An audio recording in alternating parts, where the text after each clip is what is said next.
Iya tak? Puan-puan, suamimu malas, kasar, tidak sholat, tidak bisa jadi imam dalam rumah tangga, ada pilihan? Ada. Pulangkan saja aku pada ibuku atau ayahku, kita minta jadi janda. Ada pilihan. Iya kan? Tuan puan, kalau menderita di dunia masih ada pilihan.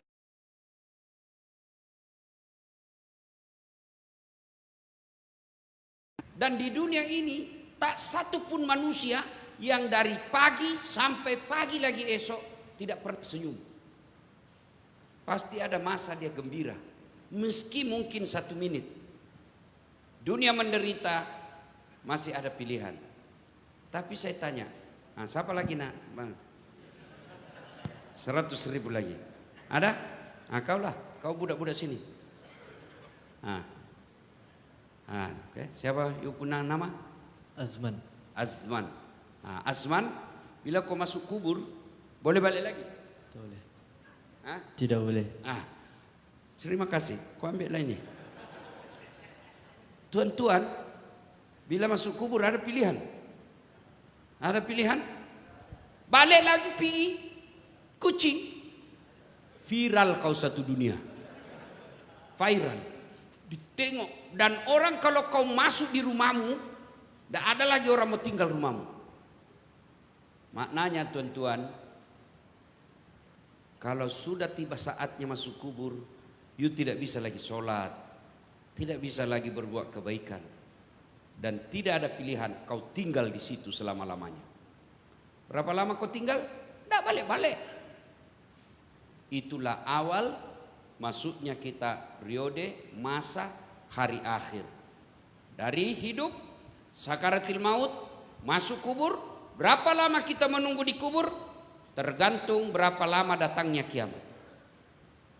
Tuan-puan boleh bayangkan macam mana saudara kita yang meninggal 500 tahun yang lalu, 100 tahun yang lalu. Allah kirim. Tak ada pilihan lagi. Kalau dia tidak punya amal, menderitalah dia. Kalau dia tidak punya bekal, menderita dia. Tuan puan, saya mau kasih lagi. Ada lagi? Ada lagi 100.000. Mana? Tuan ini. Sinilah. Ini 100.000. Uang paling tinggi di Indonesia, tapi lagi tinggi uangnya Malaysia. Ya, kalau Anda, Tuan, pergi Amerika dan tidak nyaman di sana, masih ada bantuan kah? Ada. Bantuan Anda pergi mana? Pergi duta. Betul sekali. 100.000. Warga Malaysia pergi Amerika, di sana tak nyaman, bahasa tidak tahu, masih ada pilihan. You guna handphone. Itu saya tak tahu kalau warga Malaysia, itu warga Indonesia kalau dia pergi suatu negara, misal Malaysia, Saudi, begitu landing, tiba di atas pesawat, turun pesawat, masuk message. Ada soalan di negeri ini, sila hubungi nomor telepon Kedutaan Besar Republik Indonesia. Masih ada boleh kita pergi sana. Tapi bila masuk kubur tak ada lagi. Tak ada message. Tidak mentang-mentang kau kaya, anakmu cakap ini simpan handphone iPhone 15 dipacik ini supaya dia boleh call kita. Tak ada lagi. Maka saudara-saudara sekalian, itulah makna kata Nabi, kejar duniamu seolah-olah kau akan hidup selama-lamanya, tapi jangan lupa kejar akhiratmu seolah-olah kau mati besok. Nah, bila masuk kubur, semua perkara sudah tidak bisa kita lakukan.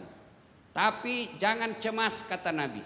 Bagi umatku, meskipun kau sudah masuk kubur, meskipun kau sudah tidak bisa sholat, meskipun kau sudah tidak punya kuasa untuk puasa, ada 3 amalmu yang mengalir terus menerus. Meskipun kamu sudah di alam kubur. Apa ketiga itu? Yang pertama, anak yang soleh dan soleha. Ada lagi mau kasih? Masih banyak uang saya. Ada lagi? Tapi ini mesti yang sudah tua. Yang sudah muka sakaratil maut. Boleh tak itu yang tuan-tuan baju hijau? Saya ke sana lah. Supaya Papa tidak perlu berdiri. Maafkan saya. Tuan siapa nama? Adilah Bujang. Berapa anak? 5. 5. Paling tua? Paling tua umur 50-an. Dari 5 anak itu ada tak yang datang sholat subuh hari ini? Tak ada, tapi anak saya tempat lain, Oke. Tak tahu kira-kira.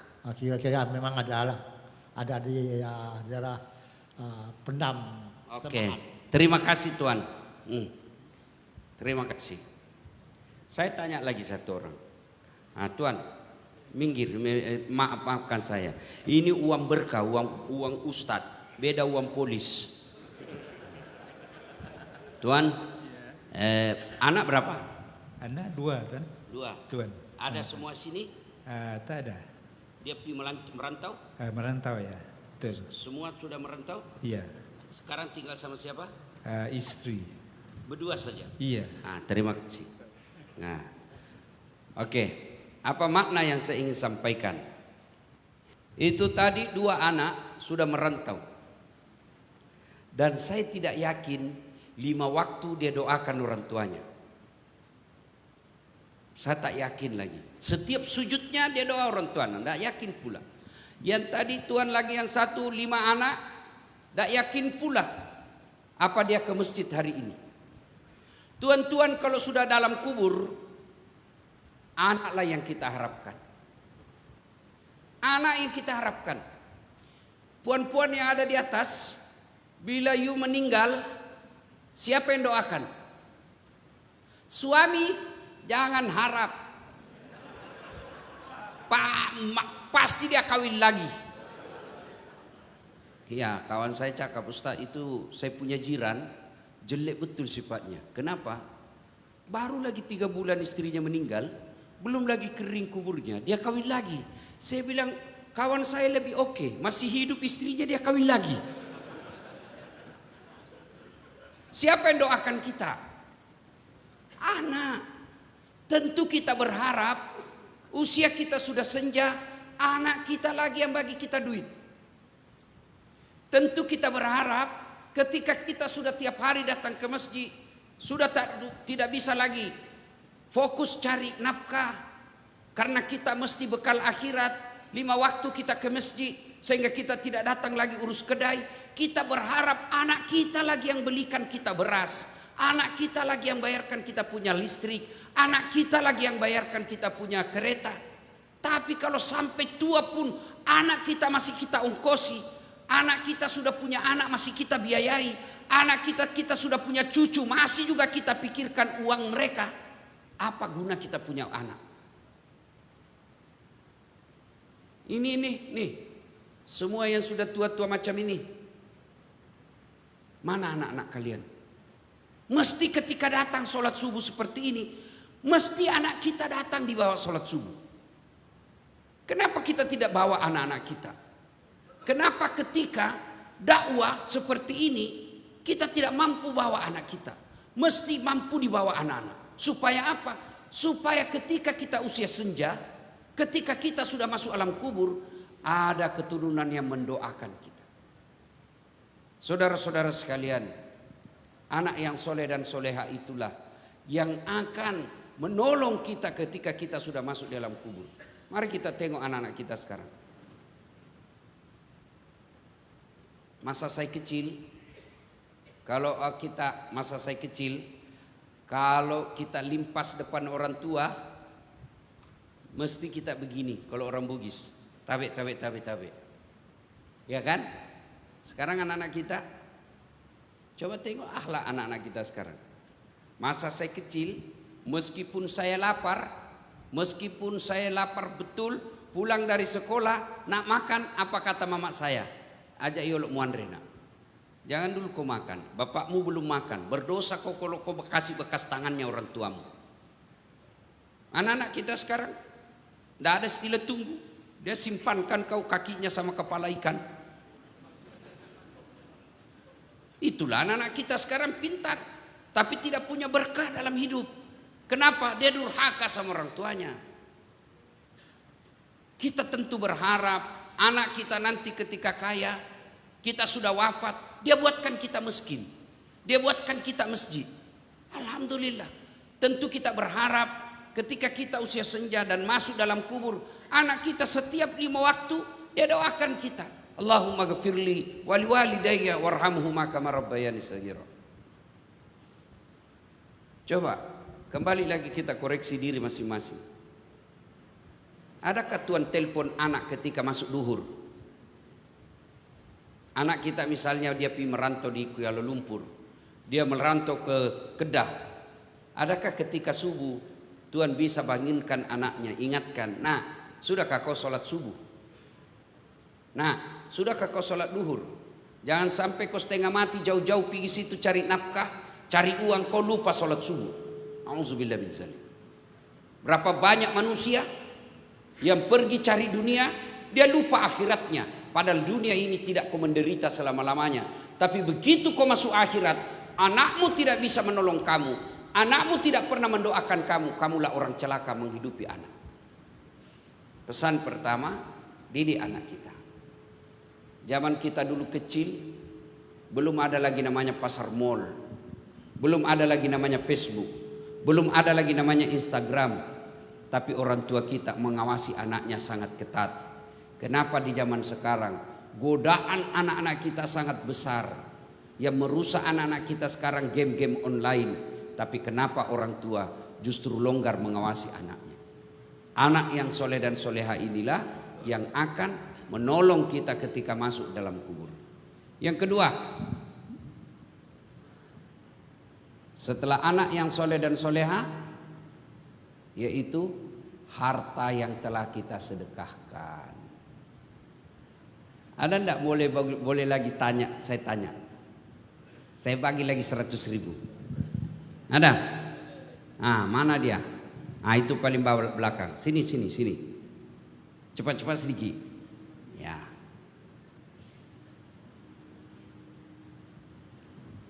Siapa nama? Hadi. Ustaz Hadi. Hadi. Umur berapa? 30. Sudah kerja? Sudah. Oke. Nah, sekarang kalau sudah kerja, mohon maaf, ini sedikit pribadi. Kira-kira selama hidup ada tak kamu punya sedekahkan duit sekitar 500.000 ringgit? Si pernah, tak pernah.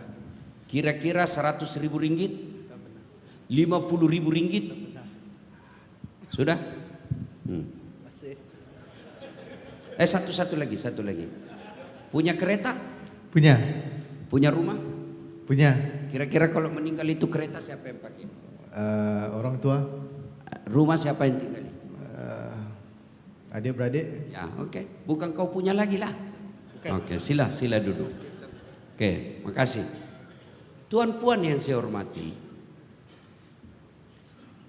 di dunia kita cari duit beli rumah kereta, kita cari duit beli rumah, kita buka icon band, kita simpan sampai ya ratus ringgit.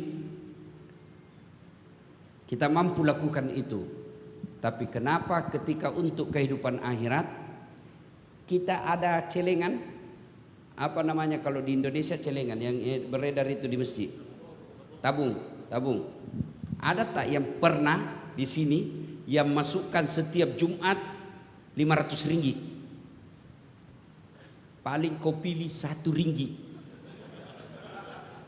Ya toh? Tak usah lah kau ketawa karena bayangkan diri sendiri. Kita cari yang paling kecil, padahal itulah tabungan kita yang paling hakiki. Kata Nabi, 3 saja hartamu yang tidak bisa kok diambil orang. 3 saja harta yang tidak bisa diambil, tidak boleh diambil orang.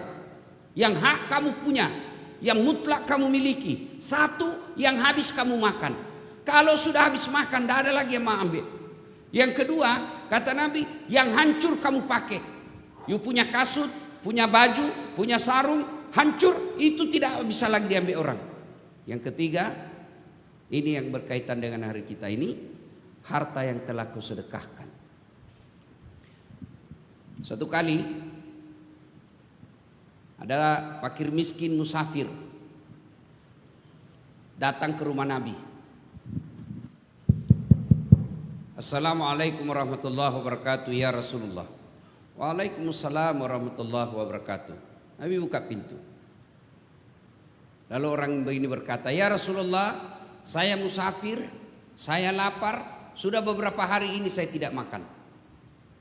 Alhamdulillah. Oh, ya Rasulullah, bolehkah saya tumpang makan di rumahmu? Saya lapar sangat ini. Nabi pergi ke dalam dapur. Dia buka, tutup nasi di mejanya, tak ada isinya. Nabi lalu mengambil baju. Jubah. Tahu jubah kan? Seperti tadi yang dipakai Pak Imam, itu kan? Ada satu baju dalam, ada lagi luar, agak lebih besar, ya kan? Itu namanya jubah. Nah, Nabi mengambil jubahnya dan berkata kepada orang ini, Tuan, saya tak ada duit. Saya pun tidak ada makanan. Ini jubah saya, bolehlah kau jual. Senang ini orang. Siapa yang tak senang baju Nabi? Ini orang ke pasar, lalu dia umumkan, saudara-saudara sekalian, saya punya jubahnya Rasulullah. Siapa yang mau beli, saya lelang. Sila. Di samping pasar ada orang kaya, tapi mata dia punya, bukan dia buta, tapi samar-samar, agak rusak penglihatannya. Lalu dia panggil budaknya, sini kau pergi beli itu, jubahnya Rasulullah. Kalau kau berhasil membeli jubah Rasulullah, saya merdekakan kamu, saya bebaskan. Kau berhenti jadi budak saya merdekakan. Pergilah ini. Alhamdulillah, berhasil dia beli jubahnya Rasulullah. Dia datang lalu dia berkata kepada tuannya, Tuan, alhamdulillah saya berhasil membeli jubahnya Rasulullah. Nih. Lalu si kaya ini berkata, alhamdulillah hari ini saya bebaskan kamu. Kau merdeka dari budak saya. Lepas itu yang sakit matanya ini, dia ambil jubahnya Rasulullah, dia syahadat sebanyak-banyaknya, bersahadat sebanyak-banyaknya, lalu dia gosokkan ke matanya jubah Rasulullah. Dengan izin Allah, biiznillah, izin Allah, sembuh dia punya sakit mata. Lalu orang ini berkata, kau bungkus rapi-rapi ini baju, jubahnya Rasulullah. Dia datang ke rumah Rasulullah, lalu dia berkata, ya Rasulullah, saya yang beli jubahmu, dan hari ini saya balikkan lagi kepadamu ya Rasul. Nabi panggil anaknya Fatimah. Fatimah, kau tengok ini. Hebatnya ini sedekah. Satu, dia mengenyangkan orang lapar. Dua, dia merdekakan budak. Tiga, dia sembuhkan orang sakit. Empat, kembali lagi kepada yang punya. Allahu Akbar. Saudara-saudara sekalian, mari kita bayangkan diri kita masing-masing. Bayangkan, saya tak tanya lagi. Sudahkah Tuhan punya sedekah yang cukup untuk bekal ke akhirat? Pergi Amerika, tak ada tahu bahasa Inggris, tak ada duit. Pergi sana, apa bahagia? Saya bisa pastikan, pasti menderita. Tidak ada duit, tidak ada kenalan, tidak tahu bahasa Inggris, menderita pasti di sana. Saya kasih contoh lagi. Saya pandai mengucapkan la ilaha illallah. La ilaha illallah. Pandai. Tapi ucapkan la ilaha illallah, jangan buka mulutmu, bibir tidak boleh terbuka. Boleh tuan-tuan ucapkan 2 kalimat syahadat, bibir tidak terbuka.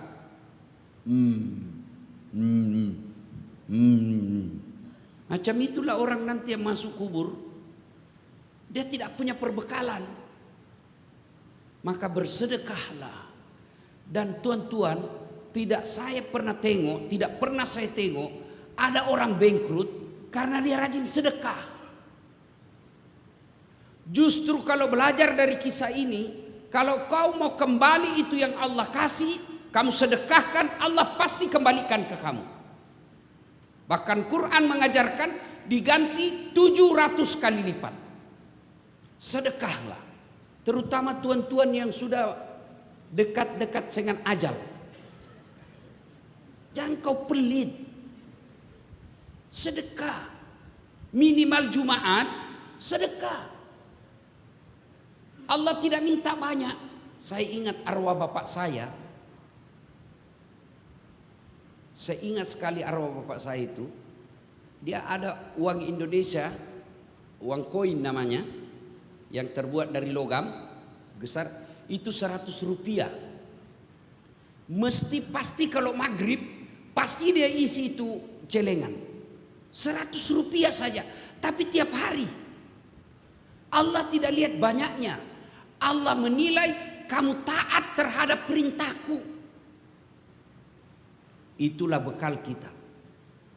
Ibu-ibu yang ada di atas, itu emasmu, cincin. Bila ibu wafat, siapa yang punya? Anak? Bukan. Istri kedua.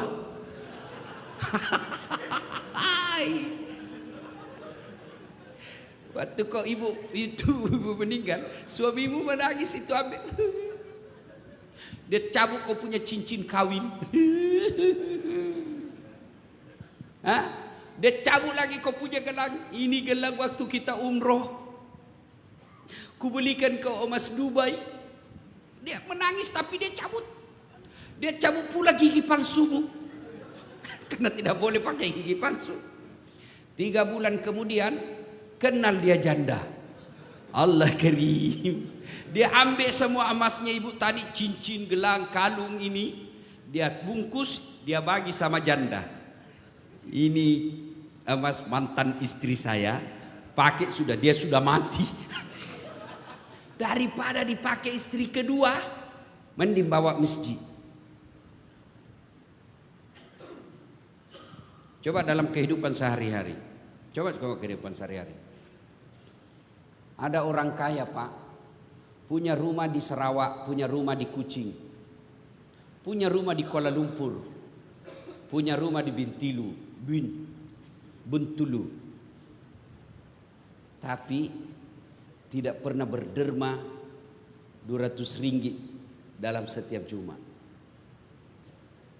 Dermalah. Ini adik-adik nih yang belia-belia, bila you know kaya, berderma.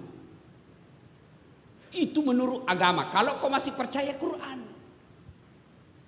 Tapi kalau kau ragu-ragu, betul tak Allah ganti? Betul tak Allah ganti? Tidak diganti. Coba tengok kalau kita tarik itu. Saya pikir, wih banyak betul dia ambil. Ternyata dia cari paling kecil. Ada orang di Indonesia, dia lewat itu celengan, dia kasih masuk duit. Wih, 2.000 rupiah, tidak sampai 1 ringgit. Tiba-tiba dari belakang ada anak-anak muda, dia tepuk pundaknya, Haji. Dia sorong uang 100.000 yang merah kayak tadi. Kata orang tua tadi dalam hati, wih, boleh tahan bayi anak muda, 100.000. Masuklah itu di celengan. Begitu masuk di celengan, anak muda ini cakap, Tuan Haji, itu duitmu yang jatuh tadi. Apalagi sudah masuk celengan. Begitu peliknya ini orang, bakilnya, dia datang pergi takmir masjid. Dia bilang ada uang 100.000 itu tadi salah masuk itu. Allah. Saudaraku, bila masuk kubur, anak yang soleh dan soleha boleh bantu. Yang kedua, sedekatun jariyah, bersedekahlah.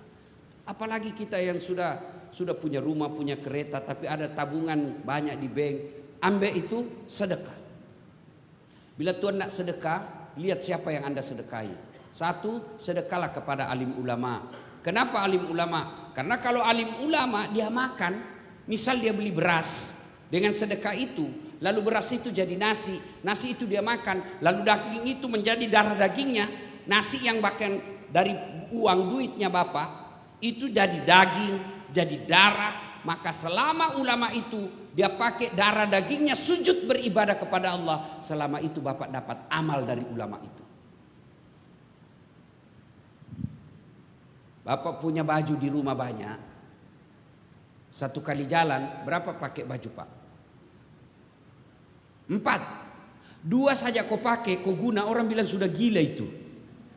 Daripada kau timpal saja di lemari, kasih ulama, kasih ustadz. Tapi jangan yang sudah robek. Kasih ustadz. Tak payah kau kasih jas. Apakah di sini kalau jas? Jas juga kan? Yang orang putih pakai itu, jaket, kot. Kalau di Jakarta, di Indonesia bilang jas. Tak payah kau kasih dasi kupu-kupu. Untuk apa dia tidak pernah pakai? Tapi kalau dia imam, penghafal Quran, ulama, ustadz, bagi dia sarung, pasti dia guna untuk sholat. Bagi dia gamis, pasti dia guna. Bagi dia peci, dia guna. Tak payah kau kasih dasi. Kapan dia pakai? Mau pergi sholat pakai dasi? Nah, nanti dia bilang, sakit-sakit ini Pak Ustadz ini. Nah tuan-tuan yang saya hormati, sedekah. Yang ketiga, yang boleh menolong kita ketika masuk kubur, ilmu yang bermanfaat. Ustadz, saya mau jadi ulama, berat. Tapi saya mau dapat pahala ulama. Sebarkan ilmunya ulama. Itu kau dapat pahala ulama. Bila jumpa di WhatsApp grup ada ceramah Ustadz Das'ad, kau bagi.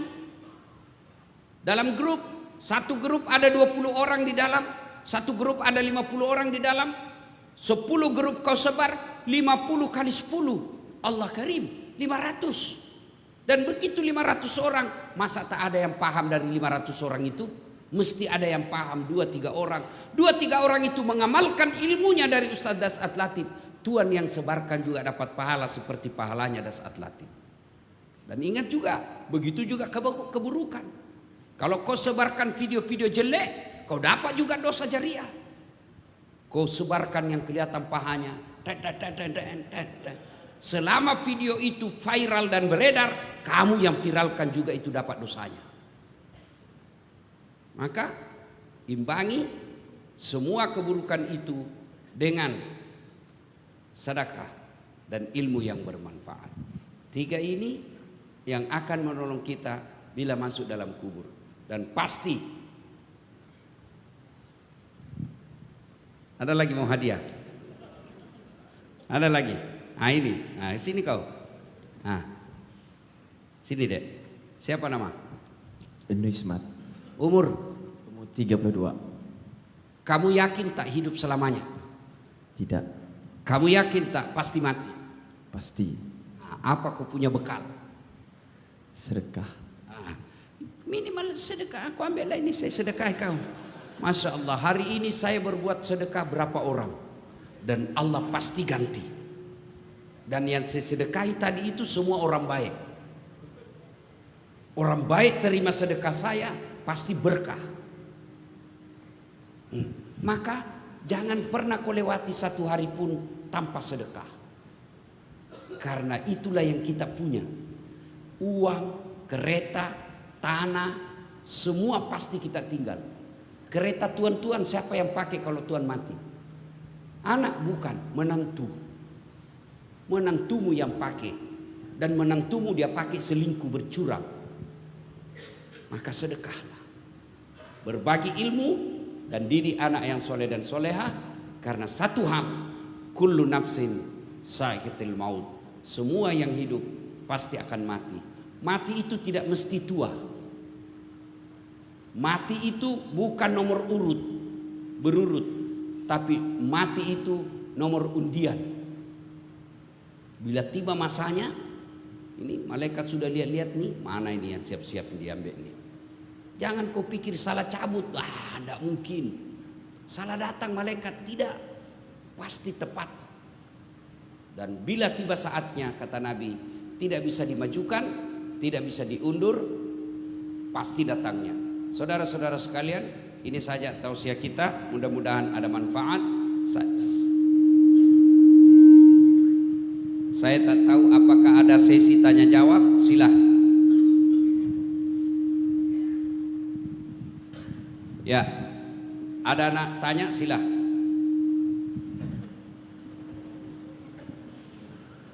Kalau tak ada, kita selesai.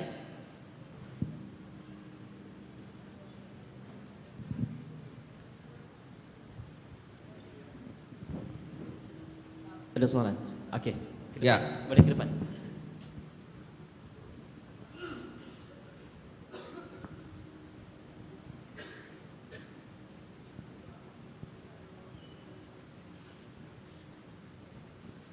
Assalamualaikum Ustaz. Waalaikumsalam. Okey, saya ada soalan pasal sedekah.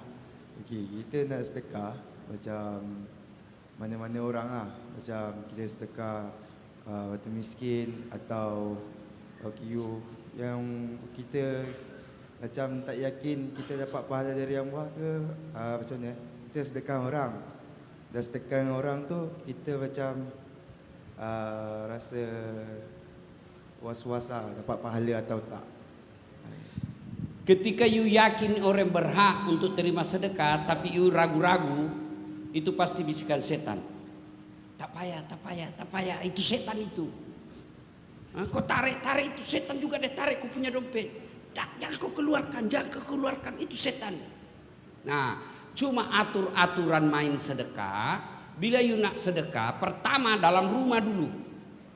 Mesti anak dulu sudah baik pakaiannya, mesti istri dulu sudah terpenuhi kebutuhannya. Tak boleh kau sedekah kepada orang lain kalau anakmu sendiri tidak sekolah. Tak boleh kita sedekah ke orang lain sementara istri kita pun membutuhkannya. Keluarga dulu. Lepas keluarga, nih sudah keluarga dalam rumah, kasih dia punya baju baik, tempat tidur baik, makan baik, itu dulu. Supaya dia tidak mengemis-ngemis, supaya dia tidak mempermalukan keluarga. Lepas itu tetangga, jiran. Nah, mungkin yang Tuhan maksud itu adalah peminta-minta di jalan ya. Kalau di Indonesia pengemis. Yang kalau kita singgah kereta, ada dia minta-minta, saya tak pernah bagi. Kalau yang minta-minta di jalan. Kenapa? Itu tidak mendidik, membuat dia malas. Yang bagus, kalau biasa ada minta-minta, saya bilang, kamu sini.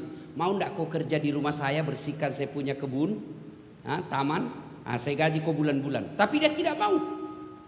Dia hanya mau minta saja, ndak mau bekerja.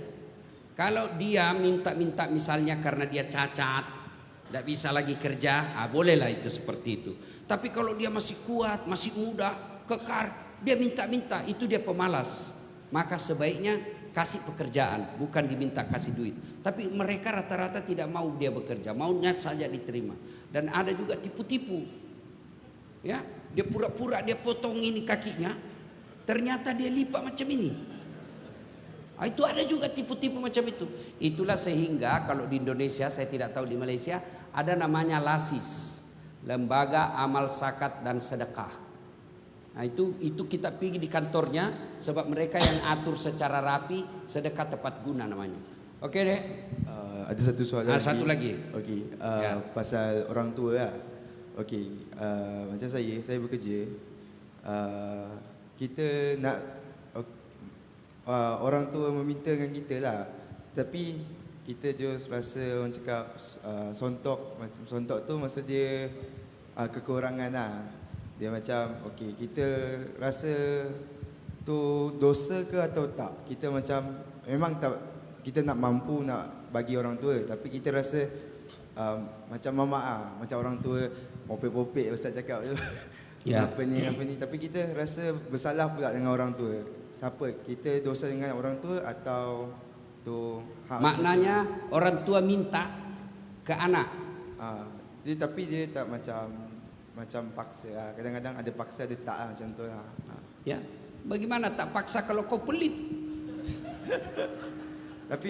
Tapi taklah macam pelit. Macam kita selalu bagi. Okey, sudah. Oh, juga cakap. Datanglah anak muda kepada Nabi. Seperti inilah. Ya Rasulullah, Orang tua saya minta. Bagaimana sikap saya ya Rasul? Orang tua saya minta. Apa kata Nabi? Jangankan uangmu, dirimu sekalipun itu miliknya orang tuamu. Itu sudah cukup. Ya? Nah, kenapa kita orang tua minta? Karena kita tidak bagi. Coba kalau kita bagi, dia tidak minta. Karena 10 bulan, 9 bulan tak pernah kau bagi, dia teleponlah. Bagilah duitmu. Begitu kamu cakap ini orang tua enak saja minta, setan itu yang ngomong, bukan kamu. Saya pun tidak butuh, saya pun perlu Ustaz. Kalau kau perlu dan kalau kau bagi kau mati, itu kalau kau mati syahid kamu. Jangan pernah hitung-hitung sama orang tua. Selama kau hitung-hitung, kau malas bagi, itu sebabnya kau miskin. Tidak ada saya jumpa orang miskin karena dia sedekah sama orang tuanya. Jangankan orang tua yang baik lahirkan kita, yang didik kita, orang tua yang durhaka saja kepada Allah, Allah wajibkan baik kau sama orang tuamu. Contohnya Nabi Ibrahim alaihissalam. Siapa bapaknya Nabi Ibrahim? Azar, penyembah berhala. Ibrahim mau ribut sama bapaknya, mau bergaduh sama bapaknya. Allah sampaikan, Ibrahim, kau sadar itu bapakmu, kau tidak boleh lawan bapakmu, kau keluar dari desamu. Saya sarankan kepada adik tadi, kalau boleh tiap bulan selepas kau terima gaji, kirim ke orang tuamu. Itu insya Allah yang akan Allah tambah rezekimu. Tidak ada keberkahan anak kalau durhaka sama orang tua. Jangankan berbagi duit, ngomong saja itu Allah jelaskan. Imma yablughanna indakal kibra ahaduhuma au kilahuma fala takul lahuma uf wala tanharhuma wa kullahuma qaulan karima. Jangan kau berkata apalagi sampai melihat orang tua kita tidak punya. Itu dalam kitab Durratun Nasihin itu dijelaskan 10 kewajiban anak kepada orang tua. Satu di antaranya kalau dia sudah punya gaji, memenuhi kebutuhan hidup orang tuanya. Itu kewajiban. Nah, maka kalau dapat gaji ada rezeki langsung bagi, terus bagi ke orang tua. Tidak mesti banyak. Apalagi kalau telepon. Saya seperti itu.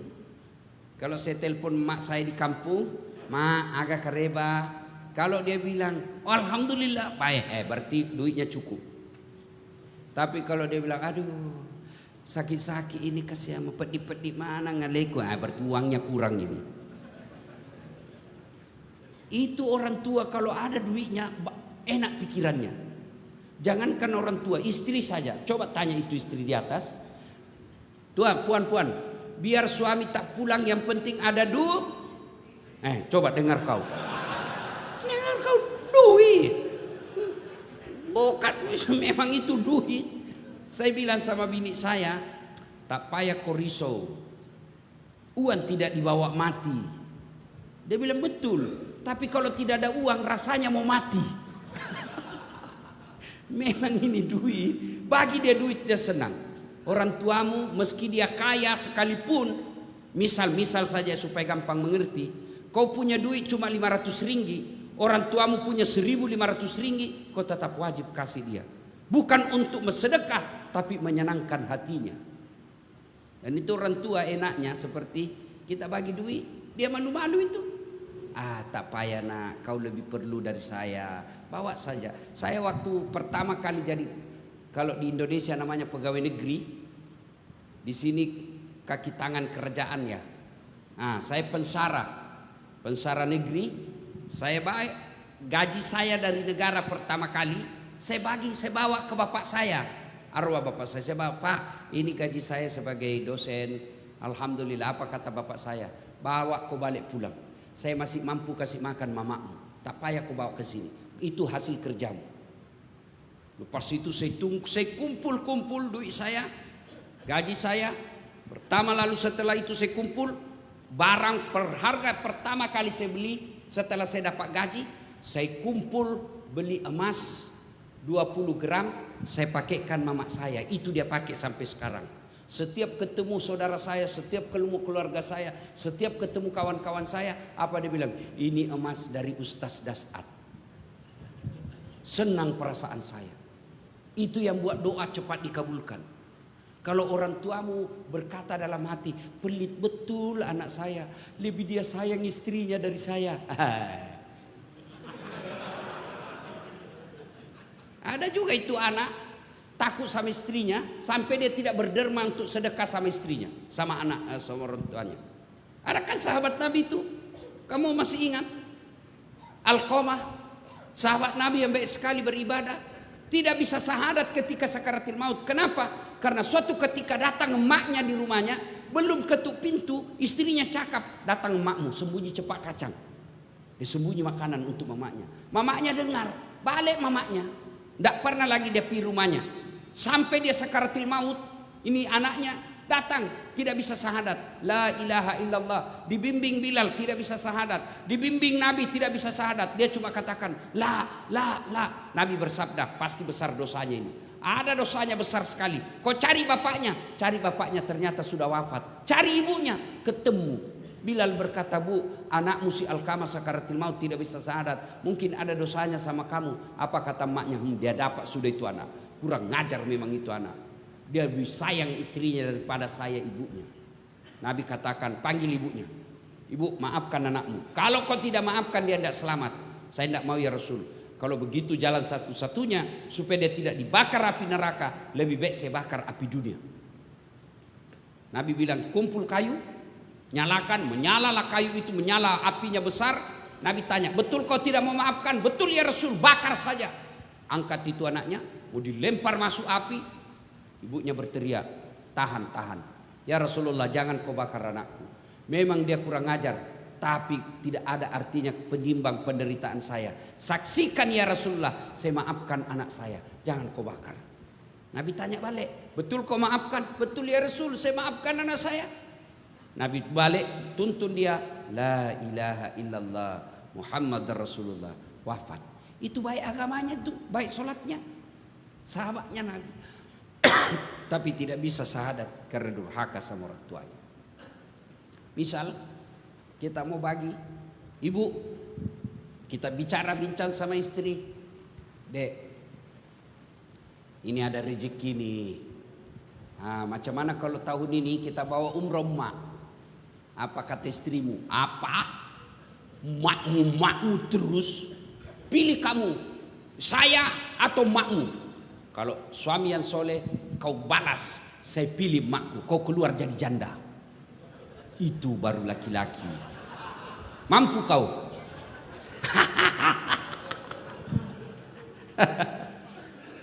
Emak juga istri.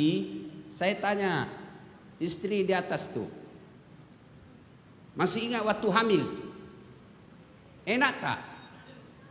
Tak enak kan? Enak juga. Waktu melahirkan ingat tak? Senyum tak waktu melahirkan? Mana ada perempuan, bohong juga ibu ini. Pasti berlari. Ya kan? Masih ingat tak waktu menyusui? Apalagi waktu di giginya tumbuh gigi anak. Ya toh? Puan-puan, hamil susah. Melahirkan hidup antara mati dan hidup. Menyusui kadang-kala menderita. Saya nak tanya, siapa yang mengandung suamimu? Ibunya. Siapa yang melahirkan suamimu? Ibunya. Siapa yang menyusui suamimu dulu? Dulu bukan sekarang. Siapa? Ibunya. Sekarang siapa terima gajinya suamimu? Istri. Itulah maknanya kenapa Nabi ketika ditanya, ya Rasul setelah Allah dan Rasulnya siapa yang saya taati? Apa jawaban Nabi? Ibumu. Sudah itu siapa? Ibumu. Sudah itu siapa? Ibumu. Setelah itu siapa? Bapakmu. Ibu, bapak. Berarti 3 ibu, 1 bapak. Iya toh? Ibumu, bapakmu. Maknanya 1 bapak, 3 ibu. Benarkah ini? Sudah betul. Ibu, bapak. Berarti 3 ibu, 1 bapak. Iya tak? Nah, kau salah pikir lagi semua. Saya tidak bilang 3 istri, 3 ibu. Itu kenapa? Karena ini 3 kelebihan perempuan tidak mampu kita lakukan kita laki-laki. Hamil, mana mampu? Tidak pernah kita hamil. 2, melahirkan, tidak pernah. 3, menyusui, tidak pernah. Itu maknanya. Maka siapa yang mengandung kita suami? Ibu. Siapa yang melahirkan kita suami? Ibu. Siapa menyusui kita suami? Ibu. Tapi siapa yang terima gaji kita? Istri. Maka mestinya istri yang baik dia selalu ingatkan suaminya, bang, jangan lupa ibu, bang, jangan lupa bapak. Kita bisa begini karena orang tua. Kau juga suami jangan lupa mertuamu. Mertua juga itu dalam Islam sama hukumnya ibu kandung. Jangan sampai orang tuamu kau hormati, orang tua istrimu kau tidak hormati. Harus sama. Maka yang baik orang tua istri yang datang, suami yang bagi duit. Orang tua suami yang datang, istri bagi duit. Jangan malah kau sembunyi-sembunyi. Datang orang tuamu kau sembunyi. Ini mak jangan lihat istri saya cepat mak. Ngamuk lagi tu, mak comok itu mak jalosi. Ya. Nah, saudara-saudara sekalian, jelas ya adik tadi yang bertanya, kalau untuk orang tua jangan kau pernah pikir-pikir. Saya bukan mau takabur dan sombong supaya kalian yakin. Saya sudah membuktikan. Saya bangun masjid nama bapak saya, Masjid Abdul Latif. Saya bangun masjid di Makassar nama ibu saya, Masjid Siti Mang. Tidak juga saya miskin. Tapi saya yakin justru itulah yang membuat saya cepat sembuh dari penyakit yang saya waktu sakit saya bilang sudah mati saya mungkin ini. 6 bulan saya sakit tidak bisa ceramah. Justru itu saya yakin sehingga saya boleh sampai ceramah di sini. Kenapa? Karena ibu saya selalu doakan saya. Kalau kau belum bisa bagi untuk ibumu, belum bisa kau bagi untuk ibumu sedekah, maka kau buat hatinya senang. Jangan kau kasih berita yang tidak baik. Jangan sampai kau sudah tidak bisa belikan kereta ibumu, tidak mampu kau bagi duit ibumu tiap bulan, malah setiap kau bertengkar sama istrimu kau lapor lagi, bini saya mak, bini saya. Jangan kau cerita hidupmu yang susah kepada orang tuamu. Itulah sedekah. Macam mana kalau sudah meninggal orang tua saya, Ustaz? Saya sekarang ada duit. 1, boleh hajikan orang tuamu. Kalau kau mampu hajikan, badal haji namanya. Belum bisa haji Ustaz, umrahkan orang tuamu. Boleh, caranya apa? Daftar ikhlas.com.